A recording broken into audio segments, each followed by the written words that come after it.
नमस्कार साथियों, मेरा नाम है अशोक पांडे और मेरे चैनल जय विद अशोक में आपका स्वागत है। फ्रेंड्स, आज हम इंडियन इकोनॉमी मॉड्यूल ए में चैप्टर नंबर 7 का पार्ट 4 करेंगे। चैप्टर है फ्रेंड्स आपका इकोनॉमिक रिफॉर्म के बारे में, और इस लेक्चर के साथ फ्रेंड्स ये पूरा चैप्टर जो है हमारा कवर हो जाता है। बैंकिंग सेक्टर के रिफॉर्म के बारे में हमने पार्ट 2 और पार्ट 3 में पढ़ा था। यहाँ इकोनॉमिक रिफॉर्म जो हुए हैं इंडिया में उसकी हम बात करने वाले हैं। ओके, तो फ्रेंड्स स्टार्ट करेंगे। Economic transformation integration with the global economy. Economic transformation क्या हुआ है और कैसे हम ग्लोबल इकोनॉमी के साथ में जुड़े हुए हैं, इंटीग्रेट हुए। After nearly 5 decades of isolation from global market, government controls and slow growth, India started the process of economic reform and increasing integration with the global economy in 1991 to place its economy on the path of fast and sustainable growth। तो मतलब लगभग 5 दशक तक जो है global market से हम दूर रहे। 5 दशक क्यों? क्योंकि 1947 में आज़ाद हुआ है देश और लगभग 1991 में रिफॉर्म शुरू होते हैं, तो ये 50 साल बीत जाते हैं इसमें। ठीक है, तो 5 दशक तक हम ग्लोबल इकोनॉमी से, मार्केट से दूर रहे। गवर्नमेंट का कंट्रोल बहुत ज़्यादा था, जो है हमारी जो ग्रोथ थी वो भी काफ़ी स्लो थी। तो इन सब वजहों से इंडिया ने अपना जो है इकोनॉमिक रिफॉर्म की प्रक्रिया शुरू की। ठीक है, और साथ ही साथ में ग्लोबल इकोनॉमी के साथ में इंटीग्रेट करना, जुड़ना शुरू किया 1991 में, ताकि हम अपनी इकोनॉमी को तेज़ और सस्टेनेबल ग्रोथ की तरफ ले जा सकें। Despite major shift in administration since then the emphasis on reforms has persisted.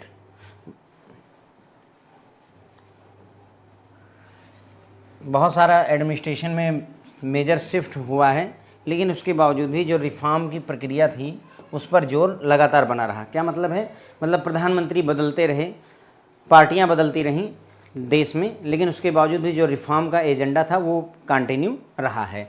Since the early 1980s India's integration with the global economy has increase in line with the acceleration of economic growth.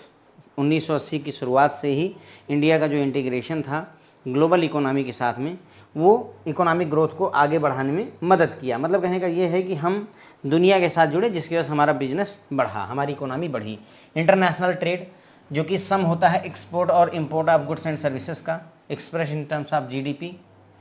तो हमारा international जो trade था वो 1991 में, जहाँ पर GDP का 15.5% था, वहीं 2011 तक आते आते ये 55.6 हो गया। नंबर्स याद रखने की ज़रूरत नहीं है, बस समझें आपकी, जहाँ 1991 में हमारा इंटरनेशनल ट्रेड सिर्फ जीडीपी का 15 या 16% था, वहीं 2011 तक आते आते हमारा इंटरनेशनल ट्रेड जो है, जीडीपी में इंटरनेशनल ट्रेड का योगदान लगभग 56% होने लगा है। मतलब आप समझ रहे हैं कितना ज़्यादा प्रोग्रेस हमने करी है। The substantial inflow of foreign investment into India in recent years reflect the country's strong economic potential and the execution of important policy reform। और जो हमारे देश में काफ़ी सारा जो है फॉरेन इनफ्लो हुआ है, फॉरेन इन्वेस्टमेंट हुआ है, ठीक है, विदेशी लोगों ने जो इन्वेस्ट किया है, वो ये दिखाता है कि इंडिया की जो इकोनॉमिक पोटेंशियल है हमारे देश में, मतलब प्रोग्रेस करने के बहुत ज़्यादा पोटेंशियल हैं। इसीलिए तभी तो विदेशी जो है हमारे देश में इन्वेस्ट कर रहे हैं, और साथ ही साथ में जो भी इम्पोर्टेंट पॉलिसी रिफॉर्म किए गए हैं उसका भी कहीं ना कहीं ये असर है कि फॉरेनर्स भी जो है, मतलब फॉरेन डायरेक्ट इन्वेस्टमेंट हमारे देश में आया हुआ है। ठीक है, तो यहाँ पर हमने देखा इकोनॉमिक ट्रांसफॉर्मेशन में integration with the global economy. तो लगभग आज़ादी के 5 दशक तक हम ग्लोबल मार्केट से अलग रहे। गवर्नमेंट का कंट्रोल बहुत ज़्यादा था, प्रोग्रेस बहुत ही स्लो थी हमारी, लेकिन फिर धीरे धीरे जो है 1991 में इकोनॉमिक रिफॉर्म शुरू होते हैं, जिसकी वजह से हमारी इकोनॉमी धीरे धीरे आगे बढ़ना शुरू करती है, तेज़ी के साथ आगे बढ़ना शुरू करती है। भले ही एडमिनिस्ट्रेशन में, मतलब प्रधानमंत्री वगैरह का बदलना, केंद्र सरकार का बदलना, वो सब होता रहा, लेकिन उसके बावजूद भी इकोनॉमिक रिफॉर्म पर काम चलता रहा है, उस काम को ढीला नहीं छोड़ा गया। 1980 के दौरान में कोशिश की गई कि ग्लोबल इकोनॉमी के साथ में हमारी मार्केट को इंटीग्रेट किया जाए, जिसकी वजह से इकोनॉमिक ग्रोथ में तेज़ी आई है। अगर इंटरनेशनल ट्रेड के पॉइंट से बात करें तो इंटरनेशनल ट्रेड अगर हम देखें किसमें, एक्सपोर्ट और इंपोर्ट टोटल जोड़ लीजिए, उसको जीडीपी का कितना परसेंट है अगर ये हम देखें, तो जहां हमारा 1991 में इंपोर्ट प्लस एक्सपोर्ट जो था वो इंटरनेशनल ट्रेड जिसे कहेंगे 16% था जीडीपी का, वहीं 2011 आते आते ये 56% तक पहुंच चुका था। और ये सारा कुछ हो पा रहा था क्योंकि जो है दुनिया को भरोसा था हमारे इकोनॉमिक पोटेंशियल के ऊपर, इसलिए फॉरेन डायरेक्ट इन्वेस्टमेंट हमारे यहाँ पर आया है और बहुत सारे इकोनॉमिक रिफॉर्म जो है थे उसका भी ये प्रभाव था। ठीक, फिर आगे बात करते हैं economic reforms in India. India में इकोनॉमिक रिफॉर्म्स की अगर बात करें, reforms in India have history and reflect the Indian economies poor upbringing over decade which finally culminated into 1990 economic catastrophe. तो जो रिफॉर्म हुए इंडिया में have a history and reflect the Indian economies poor upbringing over decades which finally culminated into economic catastrophe. मतलब कहने का कि हमारी जो बर्बादी हुई है, बेसिकली कहने का मतलब है, वो अभी से शुरू नहीं हुई थी। 1990 में हमारे ऊपर जो मतलब इकोनॉमिक क्राइसिस आई थी उसकी शुरुआत बहुत पहले ही हो चुकी थी, क्योंकि जो है इकोनॉमी को बहुत ही पुअरली मैनेज किया गया था शुरू से ही। Okay, the causes that underline the India's economic disaster have been clearly outline by Jagdish Bhagwati. मतलब इंडिया में 1990 के दौरान इकोनॉमिक डिजास्टर क्यों हुआ, इकोनॉमिक परेशानी क्यों खड़ी हुई, उसके बारे में जगदीश भगवती जी द्वारा आउटलाइन किया गया है। उन्होंने बताया कि भाई बहुत सारी वजहें हैं जिनकी वजह से हमारी इकोनॉमी बहुत ज़्यादा क्राइसिस से गुजरी। इकोनॉमिक रिफॉर्म इसीलिए हुए थे 1991 में, क्योंकि 1990 में इकोनॉमी बहुत परेशानी से गुजरने लगी थी। तो ही यानी कि Jagdish Bhagwati has categorise India's economic failure into 3 categories. उन्होंने जो इकोनॉमिक फेलियर हमारे देश में हुआ था उसको 3 कैटेगरी में बांटा। पहला, strong bureaucratic control over production, investment and trade. मतलब कितना प्रोडक्शन करोगे, क्या इन्वेस्टमेंट होने वाला है और कैसे बिजनेस करना है, ये सारी चीज़ों के ऊपर ब्यूरोक्रेटिक कंट्रोल था, सरकार का कंट्रोल था, अफसरशाही चली हुई थी। Inward looking trade and foreign investment policy. मतलब जो हमारी पॉलिसीज़ थी, जो हमारा ट्रेड था वो इनवर्ड लुकिंग था। हम अपनी मार्केट में ही, अपने देश में ही रहना चाहते थे, हम बाहरी देशों के साथ में उतना ज़्यादा घुलना मिलना नहीं चाहते थे। Inefficient public sector enterprise functioning. इसके अलावा जो पब्लिक सेक्टर इंटरप्राइजेज थे, यानी कि जो सरकारी तंत्र था, जो इंटरप्राइजेज थी, वो भी बहुत अच्छा प्रॉपर काम नहीं कर पा रही थी। Such policy have been in place for years eroding the economy's ability to deal with external और इंटरनल शॉक। और ऐसी पॉलिसी काफ़ी समय से रही, काफ़ी समय से हमारे देश में मौजूद रही हैं, जिसकी वजह से हमारी जो इकोनॉमी है उसके अंदर जो क्षमता थी कि वो इंटरनल या एक्सटर्नल किसी तरीके के झटके को, शॉक को झेल सके, वो नहीं आ पाया हमारी इकोनॉमी के अंदर में। By 1990s the economy had grown so weak. मतलब 1990 आते आते इकोनॉमी इतना ज़्यादा कमज़ोर हो गई that the modest oil shock of 1990, कि 1990 में जब तेल की दिक्कत हुई तो उसका प्रभाव बहुत ही बुरी तरह से हमारी इकोनॉमी पर पड़ा। 1990 में ऑयल का शॉक क्यों हुआ, क्योंकि इराक ने जो है इन्वेजन कर दिया था कुवैत के ऊपर। इराक और कुवैत में झगड़ा लग गया था, लड़ाई लग गई थी, जिसकी वजह से तेल आना बंद हो गया भाई, क्योंकि ये ऑयल प्रोड्यूसिंग कंट्रीज हैं। तो उसकी वजह से क्या हुआ कि हमारी इकोनॉमी परेशानी में चली गई। The countries experienced one of the worst period in its history. मतलब इस दौरान 1990 के दौरान इंडिया ने बहुत बुरे दिन देखे, इतिहास के सबसे बुरे दिनों में से कुछ ये थे। ठीक है, following points can explain the economic crisis of 1990। कुछ पॉइंट्स हैं जिनकी सहायता से हम इकोनॉमिक क्राइसिस को एक्सप्लेन, जैसे हायर फिजिकल डिफिसिट, यानी हमारा वित्तीय घाटा बहुत ज़्यादा था। उसके बाद में जो है बैलेंस ऑफ पेमेंट की इशू थी, एडवर्स बैलेंस ऑफ पेमेंट की सिचुएशन थी। और तीसरी वजह इन्होंने बताई हुई है कि हाई इन्फ्लेशन रेट, यानी महंगाई भी बहुत ज़्यादा थी। इन 3 पॉइंट्स की सहायता से इन्होंने एक्सप्लेन किया हुआ है कि जो हमारे इकोनॉमी थी वो बहुत ज़्यादा परेशानी से गुजरी है। ठीक है, तो ये 3 पॉइंट्स हमें डिस्कस करने हैं। तो हमने यहाँ पर बात की इकोनॉमिक रिफॉर्म में। तो इकोनॉमिक रिफॉर्म में हमने ये देखा भाई कि जो हमारी इकोनॉमी की बर्बादी हुई है वो 1990 में अचानक से नहीं हुई है। 1990 में हमने उसका भयंकर रूप देखा। इसकी शुरुआत बहुत पहले ही हो चुकी थी, क्योंकि हमारी इकोनॉमी को बहुत अच्छे से हैंडल नहीं किया गया था, उसको पाला पोसा अच्छे से नहीं गया था। इसी वजह से ये प्रॉब्लम हुई है। इंडिया की जो इकोनॉमिक डिजास्टर हुआ 1990 के दौरान, उसमें क्या किन वजहों से हुआ उसको जगदीश भगवती जी ने पॉइंट आउट किया है। तो जगदीश भगवती बताते हैं कि इन 3 वजहों से हमारी जो इकोनॉमी थी वो बहुत ज़्यादा परेशानी से गुजरी। पहला, बिजनेस पूरी तरह से ब्यूरोक्रेटिक कंट्रोल में था, सरकार के कंट्रोल में था, है ना, लाइसेंस राज चलता था। कितना प्रोडक्शन कर सकते हो, कितना इन्वेस्टमेंट हो सकता है, क्या ट्रेड करोगे, किसके साथ ट्रेड करोगे, क्या नहीं करोगे, सारी चीज़ें गवर्नमेंट डिसाइड करती थी। फ्लेक्सिबिलिटी नहीं थी। हम इनवर्ड लुकिंग बिजनेस करते थे, मतलब हम विदेशी लोगों के साथ में बिजनेस करना नहीं पसंद करते थे। हम अपने देश के अंदर में ही मतलब जो है बिजनेस करते थे। और फॉरेन इन्वेस्टमेंट पॉलिसी भी हमारी ऐसी थी कि विदेशी लोग यहाँ इन्वेस्ट नहीं कर सकते। 1991 में जब एलपीजी का कॉन्सेप्ट आता है, लिबरलाइजेशन, ग्लोबलाइजेशन और प्राइवेटाइजेशन, तब जा करके हम फॉरेन इन्वेस्टमेंट अलाउ करते हैं। और जो पब्लिक सेक्टर एंटरप्राइजेज थी, BHL हो गया आपका, HAL वगैरह, जो भी पब्लिक सेक्टर एंटरप्राइजेज होंगे, गेल वगैरह, ये भी बहुत अच्छी तरीके से फंक्शन नहीं कर पा रही थी। इन तीनों वजहों से ही ये कैटास्ट्रॉफिक सिचुएशन, हालात हमारे ख़राब हुए, ठीक है। और ऐसी पॉलिसी, ये सारी जो प्रॉब्लम थी, ये पहले से पॉलिसी बनी हुई थी, जिसकी वजह से हमारी जो इकोनॉमी थी वो इतनी कमज़ोर हो गई थी, वो किसी तरीके के शॉक को झेलने के लिए नहीं तैयार थी। 1990 के दौरान में इकोनॉमी इतनी कमज़ोर हो जाती है कि जब 1990 में ऑयल शॉक होता है, क्योंकि इराक ने कुवैत पर हमला कर दिया था, तो उसकी वजह से ऑयल मिलना बंद हो गया था, जिसकी वजह से हमारी इकोनॉमी बहुत बुरी तरह से प्रभावित हुई, ठीक है। और सबसे बुरे दिनों में से एक हमारे देश ने देखा। जब ये स्थिति बनी 1990 के दौरान में, तब जाकर के इकोनॉमिक रिफॉर्म की बात 1991 में शुरू होती है, ठीक है। Following points can explain the economic crisis of 1990। 1990 के इकोनॉमिक क्राइसिस में पहला, हायर फिस्कल डिफिसिट, यानी कि हमारा वित्तीय घाटा बहुत ज़्यादा था। An economy's physical health reflect the quantity and quality of government expenditure as well as revenue, यानी कि फिजिकल डिफिसिट, वित्तीय घाटा, सरकार कितना कमा रही है और कितना खर्चा कर रही है, कितना इनकम है माइनस कितना एक्सपेंस है, इसी को ही हम फिजिकल डेफिसिट कह सकते हैं, यानी कितना कमाते हैं। अब अगर हम 100 रुपये कमाते हैं और 120 रुपये खर्चा करते हैं, तो 20 रुपये का घाटा ही होगा, जो कि हमारी स्थिति है। तो वही बोल रहा है कि इकोनॉमी की फिजिकल हेल्थ बताती है कि सरकार कितना कमा रही है और कितना खर्च कर रही है, ओके।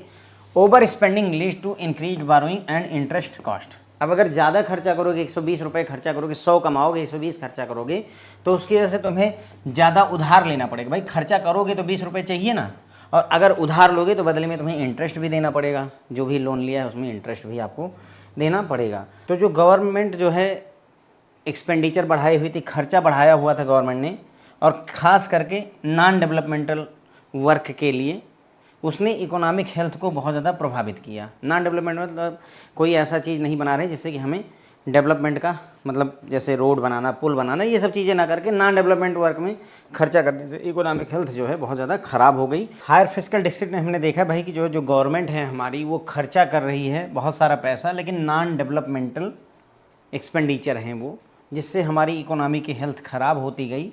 और अगर देखा जाए तो हमारा जो फिस्कल डिफिसिट था, वित्तीय घाटा था, वो GDP का जो 5.1% था, उससे बढ़ करके 8.4% हो गया 1990-91 के दौरान, ठीक है। तो यानी 1980 में जहाँ वित्तीय घाटा 5.1% था GDP का, वहीं 8.4% हो गया। वित्तीय घाटा का मतलब आप समझ ही गए होंगे कि मतलब जैसे 100 रुपये अगर गवर्नमेंट कमाती है और 110 रुपये अगर खर्चा करती है, तो 10 रुपये का हमारे ऊपर घाटा चढ़ता है कि 10 रुपये का घाटा चल रहा है। वही स्थिति यहाँ थी कि 100 रुपये में से 5 रुपये का घाटा चल रहा था, अब ये 8 रुपये 40 पैसे बढ़ करके हो गया। मतलब कहने का धीरे धीरे स्थिति और ख़राब होती जा रही थी। The government borrowed to reduce the physical deficit. अब भाई घाटे को कैसे पूरा करोगे? 100 रुपये कमाते हो, 120 रुपये खर्चा करते हो, तो 20 रुपये का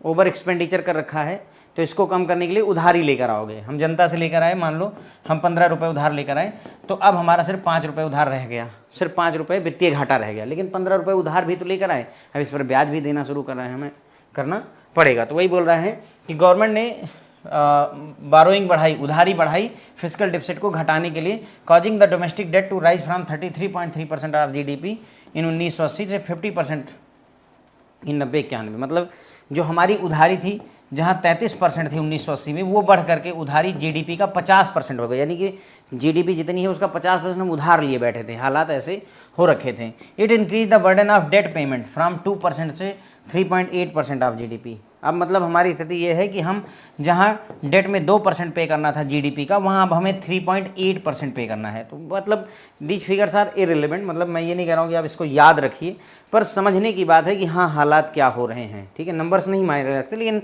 भावनाएं और ये बात क्या कह रहा है वो इंपॉर्टेंस रखता है, ठीक है। तो यहाँ पर हमने इनकी जगदीश भगवती की बातें हमने समझ ली थी। फिर उन्होंने एक्सप्लेन किया भाई कि जो है हायर फिजिकल डिफिसिट की वजह से वित्तीय स्थिति हमारी ख़राब हुई, यानी हमारा वित्तीय घाटा जो था वो ज़्यादा था, वित्तीय घाटा ज़्यादा था, जिसकी वजह से हमने ज़्यादा उधारी ली और उसका भी ओवरऑल परिणाम हमें भुगतना पड़ा, इकोनॉमिक क्राइसिस आई, ठीक है। तो इकोनॉमी की फिजिकल डिफिसिट आप समझ में आ ही गया होगा कि वित्तीय घाटा होता है जब कमाएं कम और खर्चा ज़्यादा करे कौन? सरकार, तो उसे वित्तीय घाटा बोलते हैं, ठीक है। और अगर ओवर स्पेंडिंग कर दी जाएगी तो हमें उधारी लेनी पड़ेगी। अगर भाई देखो, या तो ज़्यादा खर्चा करोगे तो क्रेडिट कार्ड से पैसा निकालोगे, है ना, और बदले में इंटरेस्ट पे करोगे। उसके बाद में गवर्नमेंट ने शुरुआत में बहुत सारे नॉन डेवलपमेंटल खर्चे बढ़ाए, जिसकी वजह से जो हम देश का वित्तीय घाटा था जीडीपी का 5.1% था जो 1980 में, वो 8.4% पहुंच गया 90-91 में। सिमिलरली जो कर्जा था, इस वित्तीय घाटे को कम करने के लिए कर्जा लिया सरकार ने, तो कर्जा जो 33% था जीडीपी का वो 50% हो गया 90-91 तक आते आते। सिमिलरली जो कर्जे का वर्डन था, ब्याज वगैरह जो पे करना था, वो जीडीपी का 2% से बढ़ करके 3.8% हो गया। ठीक है, फिर हमें अगला पॉइंट पढ़ना है friends, adverse balance of payment situation, यानी कि बैलेंस ऑफ पेमेंट सिचुएशन खराब थी। पर उससे पहले दो टर्म समझ लेते हैं, बैलेंस ऑफ पेमेंट होता क्या है और डेफिसिट तो मैं आपको समझा ही चुका हूँ। Deficit, the country runs into a deficit if the value of goods and services be import exceed the value of those that export, है ना। जो हम इंपोर्ट करते हैं अगर वो ज़्यादा हो और एक्सपोर्ट कम करें तो हम डेफिसिट में रन कर जाएंगे। किसमें? डेफिसिट, यानी कि हमें घाटा होगा। ठीक है, उसके बाद में बैलेंस ऑफ पेमेंट क्या होता है, तो it encompasses all economic transaction between a country and the rest of world. देश और दुनिया के बीच में जितनी भी ट्रांजैक्शंस होती हैं उन सबको मिला करके बैलेंस ऑफ पेमेंट बनता है, including only goods and services, यानी सिर्फ गुड्स और सर्विसेज को नहीं। अगर सिर्फ गुड्स और सर्विसेज को जोड़ें दुनिया और देश के बीच में तो फ्रेंड्स उसे बैलेंस ऑफ ट्रेड बोलते हैं। क्या बोलते हैं? बैलेंस ऑफ ट्रेड, यानी हमारे देश में और दुनिया के बीच में कितना इंपोर्ट और एक्सपोर्ट हुआ गुड्स और सर्विसेज का, इसको अगर हम जोड़ें तो उसे बोलेंगे बैलेंस ऑफ ट्रेड। लेकिन सारी ट्रांजैक्शन अगर हम जोड़ लें, यानी एक्सपोर्ट इंपोर्ट तो जोड़ेंगे ही जोड़ेंगे, उसके अलावा फाइनेंशियल ट्रांजैक्शन, इन्वेस्टमेंट, ट्रांसफर, ये सारी चीज़ें भी अगर हम जोड़ लें then we call it balance of payment. क्या बोलते हैं फ्रेंड्स? बैलेंस ऑफ पेमेंट बोलते हैं। तो हमारी बैलेंस ऑफ पेमेंट की सिचुएशन भी बहुत ख़राब थी। ठीक है, द करंट अकाउंट डेफिसिट, जो मैंने यहाँ पर आपको डेफिसिट सिखाया फ्रेंड्स, ये डेफिसिट जो हमने देखा था, व्हाट इज डेफिसिट, ये व्हाट इज डेफिसिट। तो जब इंपोर्ट जो है ज़्यादा करोगे और एक्सपोर्ट कम करोगे, यानी कि हम खरीदे ज़्यादा, हम 500 रुपये का चाइना से खरीद रहे हैं और 200 रुपये चाइना को बेच रहे हैं, 200 रुपये का सामान, तो हमारे ऊपर 300 रुपये का डेफिसिट चढ़ रहा है, घाटा चढ़ रहा है। तो वही बता रहा था यहाँ पे। तो हमारा जो करंट अकाउंट का डेफिसिट था इंडिया में वो इंक्रीज हो गया 1.35% से बढ़ करके 3.69% हो गया। 1980 और 1990 का कंपेयर है। ठीक है, तो करंट अकाउंट का डेफिसिट बढ़ चुका था। गवर्नमेंट पुअर इकोनॉमिक पॉलिसी जैसे economic import substitution, trade restriction have contributed to the current account deficit. मतलब गवर्नमेंट की जो इकोनॉमिक पॉलिसी थी बहुत अच्छी नहीं थी। जैसे उन्होंने ट्रेड सब्सटीट्यूशन का कॉन्सेप्ट लाया हुआ था, ट्रेड रिस्ट्रिक्शंस लगा रखा था, मतलब कि कुछ सर्टेन चीज़ों को आप जो है ट्रेड नहीं कर सकते, इंपोर्ट नहीं कर सकते, एक्सपोर्ट नहीं कर सकते हैं। इंपोर्ट में अगर आपको कुछ इंपोर्ट करना है तो उसका सब्सटीट्यूट इंपोर्ट करिए, मेन चीज़ छोड़ करके कुछ उसका विकल्प ले लीजिए, जैसे सेब ना खाइए उसकी जगह अमरूद खा लीजिए, लाइक दैट। इस तरीके की व्यवस्था इन्होंने करी हुई थी। तो इन सब ने जो है करंट अकाउंट डेफिसिट को और बढ़ावा दिया। The rising current account deficit was exacerbated by a drop in the foreign remittance from Arabic nation as a result of Gulf crisis. Gulf crisis हुई, जब गल्फ में क्राइसिस हुई तो जो अरेबिक नेशन थे, अरेबियन कंट्रीज थी, वहाँ से फॉरेन रेमिटेंस आना बंद हो गया। उसकी वजह से हमारी जो करंट अकाउंट की डेफिसिट थी उसकी हालत और ख़राब हो गई, यानी हमारा करंट अकाउंट का घाटा और बढ़ गया। The unstable coalition administration at the centre as well as political instability harm the confidence of foreign creditors particularly non resident Indians resulting in an overflow of NRI deposit. हुआ क्या, 1980-90 के दौरान में गठबंधन की सरकारें बहुत हुई, किसी पर्टिकुलर पार्टी को बहुमत नहीं मिल रहा था, जिसकी वजह से जो विदेशी लोग थे, फॉरेन क्रेडिटर थे, उधार देने वाले लोग थे, उनका कॉन्फिडेंस देश से घटा।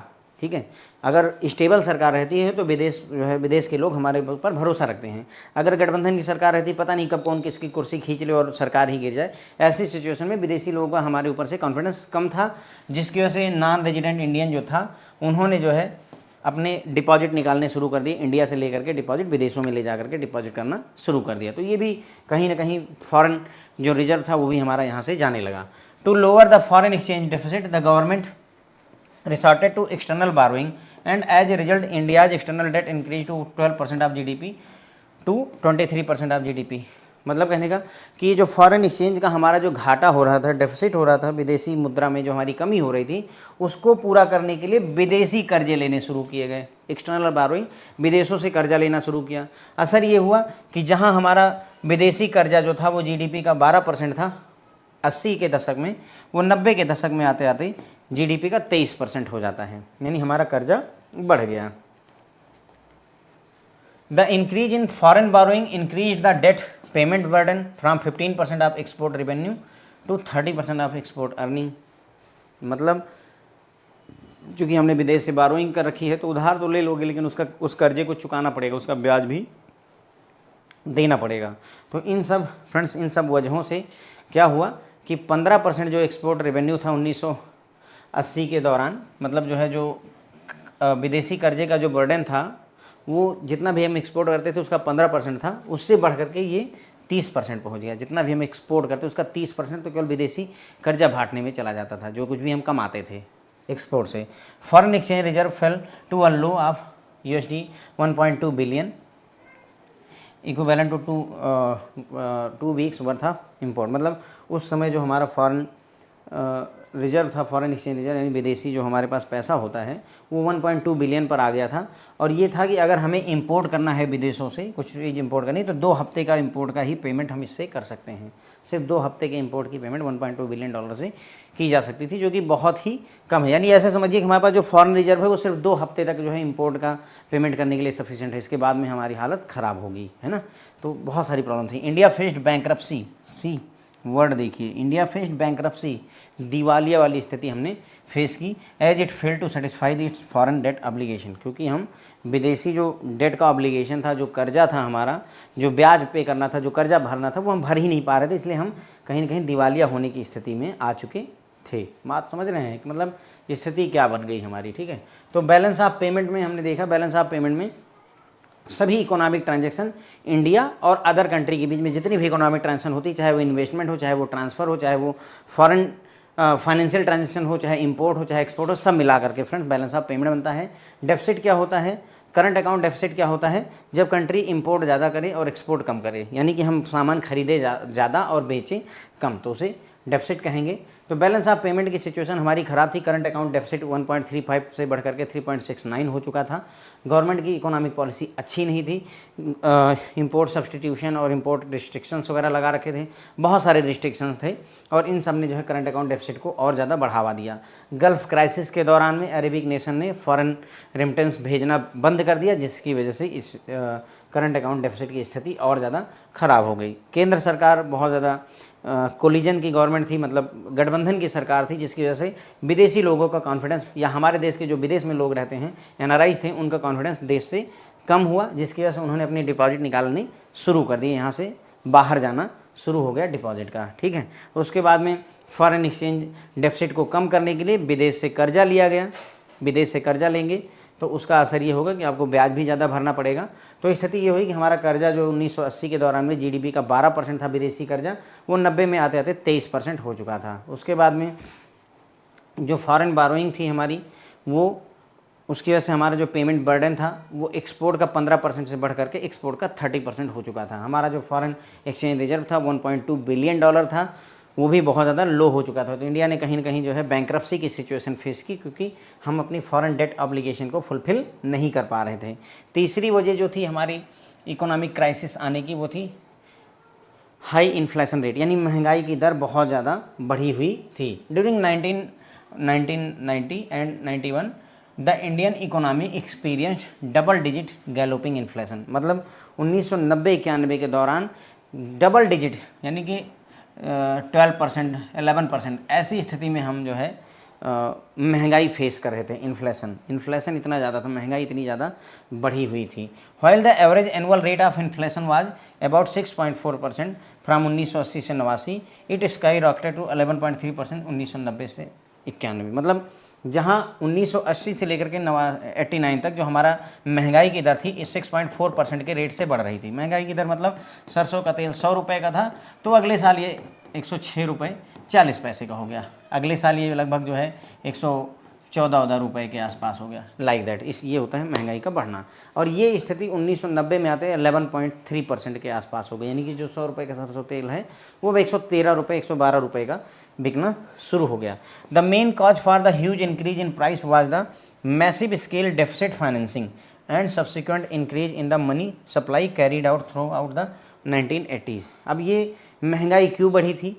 चीज़ों के दाम क्यों बढ़े थे? क्योंकि मैं बहुत बड़े स्तर पर फिस्कल डेफिसिट फाइनेंसिंग की गई थी। मतलब कहने का जो वित्तीय घाटा था, जो घाटा था हमारा ओवरऑल, चाहे वो फॉरेन एक्सचेंज का घाटा रहा हो, चाहे करंट अकाउंट का डेफिसिट रहा हो, चाहे वित्तीय घाटा रहा हो, सारे के सारे घाटे के लिए उधार लेना शुरू किया गया, फाइनेंसिंग की गई, पैसा खूब सारा लिया गया और subsequent increase in money supply. उसका असर ये हुआ कि भाई जब आप खूब सारा पैसा उधार लेंगे तो पैसा बढ़ेगा, जब मनी बढ़ेगी तो उसकी वजह से महंगाई बढ़ेगी। ये कॉन्सेप्ट मैंने आपको सेब वाले एग्जाम्पल से दिया था कि भाई 1 किलो सेब लेकर के कोई बंदा बैठा और 5 लोग उसको खरीदना चाहेंगे तो 100 रुपये का सेब लाखों रुपए का भी बिक सकता है। महंगाई, क्योंकि पैसे सबके पास अगर ज़्यादा होंगे तो सब कोई जो है अपना मतलब खरीदने के लिए दांव लगाएगा। ठीक है, अगर पैसे नहीं होंगे तो संतोष कर लेगा। बात समझिए आप इसको, है ना। Poor industrial and agriculture productivity also led to supply side constraint and inflation. Industrial और एग्रीकल्चरल जो प्रोडक्टिविटी थी वो बहुत अच्छी नहीं थी, जिसकी वजह से सप्लाई नहीं हो पा रही थी। मतलब उतना जो जितनी डिमांड थी उतनी सप्लाई नहीं हो पा रही थी। अब अगर कोई चीज़ की सप्लाई नहीं होगी तो वो महंगी होगी, सीधी सी बात है ना, ये तो आप जानते ही हैं। सोचो कि कोई मूवी है, उसके सिर्फ 100 ही टिकट अगर अवेलेबल हैं, सप्लाई सिर्फ 100 टिकट की अवेलेबल है, तो और अगर 1 लाख लोग देखने वाले हैं तो अब इसलिए 100 टिकट लेने के लिए महंगाई बहुत बढ़ जाएगी। ठीक है, लेकिन अगर सोचो कि 1 लाख लोग जो है मूवी देखना चाहते हैं और 2 लाख टिकट अवेलेबल हैं मान लेते हैं, तो महंगाई का कोई मतलब ही नहीं, क्योंकि 1 लाख लोग 2 लाख टिकट आराम से मैनेज हो जाएगा। तो सप्लाई ना होने की वजह से भी महंगाई बढ़ी। As a part of big bang economic reform that begin in 1991, India entered the globalisation phase through a series of reform major. 1991 में बिग बैंग मतलब बहुत बड़े स्तर पर जो है इकोनॉमिक रिफॉर्म शुरू है और इससे हम जो है ग्लोबलाइजेशन फेज में एंट्री करते हैं, ग्लोबलाइजेशन होता है। In response to physical and balance of payment crisis, India began an economic reform process on July 23, 1991। तो फिजिकल डेफिसिट की प्रॉब्लम थी, बैलेंस ऑफ पेमेंट का इशू था, इसकी वजह से इकोनॉमिक रिफॉर्म की प्रोसेस 23 जुलाई जो है 1991 में शुरू हो जाती है। The government took their initial effort towards economic reform in the mid 1980s। तो गवर्नमेंट ने शुरुआत जो करी थी इकोनॉमिक रिफॉर्म की तरफ वो 1980 यानी 1985 के आसपास में शुरू किया था। While the changes of the 1980s have very limited impact the reforms that being in the early 1990s in the domains of industry, trade, investment and subsequently agriculture were much wider and deeper। मतलब कहने का इनका ये है कि 1980 के दौरान में जो चेंजेस किए गए थे उनका बहुत ज़्यादा प्रभाव नहीं था, लिमिटेड इम्पैक्ट था, क्योंकि इकोनॉमिक रिफॉर्म उस बड़े स्तर पर नहीं किए गए थे। लेकिन अर्ली 1999 में जो रिफॉर्म शुरू हुए उनका बहुत ज़्यादा प्रभाव रहा इंडस्ट्री के ऊपर, ट्रेड के ऊपर, इन्वेस्टमेंट और साथ ही साथ एग्रीकल्चर वगैरह, इन सब पर काफ़ी गहरा प्रभाव रहा, क्योंकि हम एलपीजी ला चुके थे। एलपीजी 1990 के दशक में, है ना, लिबरलाइजेशन, प्राइवेटाइजेशन, ग्लोबलाइजेशन आ चुका था। Foreign capital inflow together with the technology and know how as real estate reforms have resulted in the regime shift in the Indian economy. मतलब कहने का ये हो कि विदेशी कैपिटल आनी शुरू हो गई, टेक्नोलॉजी आई विदेश से हमारे पास में, नो हाउ मतलब हमारे पास ज्ञान भी उनके साथ में आया, रियल इस्टेट सेक्टर में जो रिफॉर्म किए गए, इन सब का असर ये हुआ कि जो इंडियन इकोनॉमी थी वो काफ़ी इम्प्रूवमेंट की तरफ बढ़ी। Globalisation is genuinely helpful but it must be properly control to reap the benefit. Globalisation फ़ायदे का सौदा है लेकिन कंट्रोल में रहना चाहिए, तभी में इसका बेनिफिट पा सकते हैं। India's experience of gradual and calibrated capital account liberalization has helped protect it against external shock to a certain extent। तो इंडिया का जो एक्सपीरियंस था वो जो कैपिटल अकाउंट लिबरलाइजेशन से रिलेटेड, मतलब कैपिटल अकाउंट में भी आज़ादी दी गई कुल मिला करके। देखिए करंट अकाउंट होता है और कैपिटल अकाउंट होता है। करंट अकाउंट ऐसी ट्रांजेक्शन्स होती हैं जिसमें कोई भी चीज़ तुरंत ही कंज्यूम कर ली जाती है, जैसे मोबाइल का रिचार्ज करंट अकाउंट हो गया। कैपिटल अकाउंट में जिसमें एसेट वगैरह बनते हैं, जैसे हम टीवी फ्रिज खरीदें, वो सारी चीज़ें। तो जो हमारा अनुभव था जो है करंट अकाउंट को लेकर के, करंट अकाउंट डेफिसिट चल रही थी ना, उसको लेकर के थोड़ा लिबरल हुए, तो उसका फ़ायदा हुआ कि कुछ हद तक हम एक्सटर्नल शॉक को ऑब्जर्व करने के लिए रेडी हो पाए। International investors growing trust in the Indian economy is the consequence of significant policy reform, liberalisation of foreign investment law and improved physical and monetary management. जो इंटरनेशनल इन्वेस्टर्स थे उनका confidence धीरे धीरे इंडियन इकोनॉमी पर बढ़ा। क्यों बढ़ा? क्योंकि पॉलिसी में रिफॉर्म किए गए थे काफ़ी हद तक, उसके बाद में फॉरेन इन्वेस्टमेंट लॉ में भी काफ़ी लिबरलाइजेशन यानी कि काफ़ी उदार नीतियाँ अपनाई गई, और साथ ही साथ में मॉनेटरी और फिस्कल मैनेजमेंट भी इम्प्रूव हुआ था, जिसकी वजह से अब विदेशी इंटरनेशनल जो हमारे लोग थे वो भी हमारे ऊपर विश्वास करना शुरू कर चुके थे। Microeconomic stabilisation, macroeconomic, ध्यान रखेंगे macroeconomic stabilisation, structural adjustment reform में क्या क्या किया गया है, तो बस ऐसे केवल ध्यान रखिए। मैक्रो इकोनॉमिक स्टेबलाइजेशन में फिस्कल पॉलिसी में रिफॉर्म किया गया है, टैक्स में रिफॉर्म किया गया, बैलेंस ऑफ पेमेंट में रिफॉर्म किया गया, मॉनेटरी पॉलिसी में रिफॉर्म किया गया, इन्फ्लेशन कंट्रोल किया गया था। ये सारी चीज़ें आती हैं किसमें फ्रेंड्स, जो है मैक्रो इकोनॉमिक। ध्यान रखिए माइक्रो और मैक्रो दो होते हैं, एक होता है माइक्रो, ठीक है, माइक्रो का मतलब सूक्ष्म छोटे स्तर पर, ये फ्रेंड्स मैक्रो है, थोड़ा ध्यान दीजिएगा, ए है यहाँ पर, ठीक है। मैक्रो का मतलब पूरे देश की इकोनॉमी की बात हो रही है, तो पूरे देश की इकोनॉमी को इस्टेब्लिश करने के लिए फिस्कल पॉलिसी रिफॉर्म की गई, यानी वित्तीय पॉलिसी, सरकार की जो नीतियाँ होती हैं उन्हें बोलते हैं। टैक्स में रिफॉर्म किए गए, बैलेंस ऑफ पेमेंट में रिफॉर्म किया गया, ठीक है। उसके बाद में मॉनेटरी पॉलिसी आरबीआई की जिम्मे होती है, कैश का क्या करना है, कितना कैश रहना चाहिए नहीं, वो मॉनेटरी पॉलिसी से डिसाइड होता है। फिस्कल पॉलिसी से क्या डिसाइड होता है, कितना खर्चा करना है, कितना कमाना है सरकार को, वो चीज़ डिसाइड होती है। इसके अलावा इन्फ्लेशन यानी महंगाई को भी कंट्रोल किया गया। फिर स्ट्रक्चरल एडजस्टमेंट को रिफॉर्म करने के लिए इंडस्ट्रियल पॉलिसी में रिफॉर्म किया गया, इंफ्रास्ट्रक्चर में रिफॉर्म किए गए, एग्रीकल्चर में रिफॉर्म किए गए और फाइनेंशियल सेक्टर में रिफॉर्म किया गया। बस फ्रेंड्स यहीं पर ये पूरा लेक्चर खत्म हो जाएगा हमारा। तो यहाँ पर हमने देखा हाई इन्फ्लेशन रेट्स यानी महंगाई बहुत बढ़ गई थी, महंगाई जो है मतलब डबल डिजिट में चल रही थी। जहाँ 1980 से 89 के बीच में इन्फ्लेशन 6.4% था, वहीं 1990 के दौरान में 11.3% हो गया।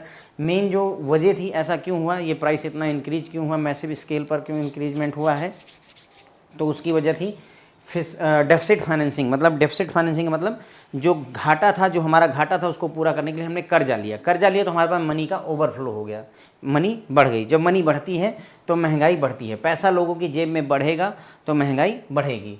पुअर इंडस्ट्रियल जो बोलते नहीं कि आरबीआई पैसा छाप करके सबको दे दे, आपका भी दिल करता होगा कि छापो सबको 1-1 करोड़ बांट दो पूरे देश में, दे दो कोई दिक्कत नहीं है, लेकिन महंगाई बहुत बढ़ जाएगी, ये होगा। क्योंकि श्रीलंका वगैरह की क्राइसिस आप अगर थोड़ा बहुत ध्यान होगा पढ़े होंगे तो आपने देखा वहाँ मिलियन मतलब लाख लाख रुपए के नोट छापने पड़ रहे हैं, और उसमें चाय मिल रही है। 10 रुपये की चाय जो थी वो 1 लाख रुपए में, 10 लाख रुपए में एक चाय मिलनी शुरू हो गई थी, क्योंकि ओवर मनी वाली स्थिति हो जाती है। पुअर इंडस्ट्रियल और एग्रीकल्चर प्रोडक्टिविटी की वजह से सप्लाई साइड में भी प्रॉब्लम थी, यानी कि इंडस्ट्रियल प्रोडक्शन अच्छा नहीं था, एग्रीकल्चर में प्रोडक्शन नहीं हो रहा था, जिसकी वजह से चीज़ों की सप्लाई नहीं हो पा रही। चीज़ों की सप्लाई नहीं होगी तो महंगाई ऑटोमेटिक बढ़ेगी, जो चीज़ कम होगी वो ज़्यादा महंगी होगी। ओके, उसके बाद में बिग बैंग इकोनॉमिक रिफॉर्म जो शुरू हुए 1991 में, उससे हम धीरे धीरे ग्लोबलाइजेशन की तरफ बढ़ते हैं। फिस्कल डेफिसिट और बैलेंस ऑफ पेमेंट इश्यूज़ के रिस्पॉन्स में ही इंडिया ने इकोनॉमिक रिफॉर्म की शुरुआत 23 जुलाई 1991 से की। मे भी ये डेट पूछ ले, 23 जुलाई 1991 में शुरू हुई। गवर्नमेंट ने जो भी एफर्ट किए ग्लोबलाइजेशन और लिबरलाइजेशन और प्राइवेटाइजेशन को लेकर के, वो मिड जो है 1980 के आसपास से, मतलब कुल मिला करके इकोनॉमिक रिफॉर्म की शुरुआत करी गई है। उसके बाद में 1980 में जो चेंजेस किए गए, इकोनॉमी रिफॉर्म किए गए, वो बहुत ज़्यादा लिमिटेड थे, उनका प्रभाव बहुत ज़्यादा वाइड नहीं था। लेकिन 1990 के दौरान जो चेंजेस किए गए उनका प्रभाव हर एक सेक्टर पर अच्छा खासा पड़ा है। फॉरेन कैपिटल का inflow along with the technology, ये सब चीज़ें जो है, रियल इस्टेट रिफॉर्म, ये सारी चीज़ों की वजह से इंडियन इकोनॉमी काफ़ी आगे बढ़ी। उसके अंदर ग्लोबलाइजेशन हेल्पफुल है, इसमें कोई डाउट नहीं है, लेकिन इसको कंट्रोल्ड मैनर में रखा जाए तभी इसका बेनिफिट हमें मिल सकता है। इसके अलावा जो इंटरनेशनल इन्वेस्टर्स थे उनका ट्रस्ट इंडियन इकोनॉमी पर बढ़ा, और ये क्यों हुआ, क्योंकि इकोनॉमिक रिफॉर्म हो रहे थे और जो फॉरेन इन्वेस्टमेंट की पॉलिसी थी उसमें चेंजेस किए गए थे। उसके अलावा मॉनेटरी और फिस्कल पॉलिसी भी अच्छी खासी इम्प्रूव की गई थी, जिसकी वजह से लोगों का विश्वास, विदेशियों का भी विश्वास हमारी इकोनॉमी पर बढ़ा। फिर है मैक्रो इकोनॉमिक स्टेबलाइजेशन के लिए क्या क्या किया गया, फिस्कल पॉलिसी में रिफॉर्म, टैक्स में रिफॉर्म, बैलेंस ऑफ पेमेंट में रिफॉर्म, मॉनेटरी पॉलिसी में रिफॉर्म और इन्फ्लेशन कंट्रोल किया गया। स्ट्रक्चरल एडजस्टमेंट रिफॉर्म में क्या किया गया है, इंडस्ट्रियल पॉलिसी रिफॉर्म किए गए, स्ट्रक्चरल रिफॉर्म किए गए, एग्रीकल्चरल रिफॉर्म किए गए, फाइनेंशियल सेक्टर रिफॉर्म वगैरह किए गए हैं। ठीक है फ्रेंड, तो बस बात अपनी यहीं पर ख़त्म हो जाती है। और इसी के साथ ये पूरा चैप्टर जो है, बहुत ज़्यादा इंटरेस्टिंग चैप्टर तो नहीं मैं कहूँगा, लेकिन ठीक है, पढ़ना ज़रूरी है। So thank you so much friends.